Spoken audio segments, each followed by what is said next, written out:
Kumusta? Naisip mo na ba kung bakit ganyan ang itsura ng lugar ninyo? Ang heograpiya ay hindi lang tungkol sa mapa at bundok.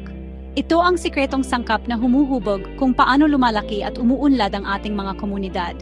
Ipaliwanag ko. Isipin mo ang bayan ninyo. Ang mga ilog, ang mga burol, ang mga kalsada, pati na ang panahon. Malaki ang papel ng lahat ng ito sa kung anong trabaho ang available, kung anong kinakain ninyo, at kung paano gumagala ang mga tao. Kung nakatira ka malapit sa dagat, malaki ang posibilidad na pangingisda ang pangunahing hanapbuhay. Kung sa bundok, siguro agrikultura o turismo ang pinagkakakitaan ninyo. Ang lupa ang nagdedesisyon kung ano ang posible, pero nagdadala rin ito ng hamon. Ang mga baha, tagtuyot o bagyo ay maaring makaapekto sa lahat. Kaya napakahalaga na maintindihan ang heograpiya. Nakakatulong ito sa mga komunidad na magplano ng maaga, makapagtayo ng mas matibay na bahay, at makapaghanda para sa mga sakuna. Pero heto ang magandang bahagi, ang pag-alam sa kalakasan at kahinaan ng inyong lugar ay nangangahulugang makakagawa kayo ng matatalinong solusyon.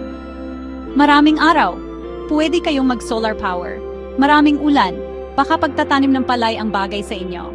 Kapag mga tao ay nakikipagtulungan sa kanilang kapaligiran at hindi laban dito, lahat ay panalo. Lumalago ang mga trabaho, gumaganda ang buhay, at nagiging mas matibay ang komunidad kaysa dati. Kaya sa susunod na lumingon ka sa paligid ng inyong lugar, tandaan ang heograpiya ay hindi lang tungkol sa kung saan ka nakatira. Ito ay tungkol sa kung paano ka nabubuhay. At yan ang susi sa tunay na pag-unlad ng komunidad. Salamat sa pakikinig.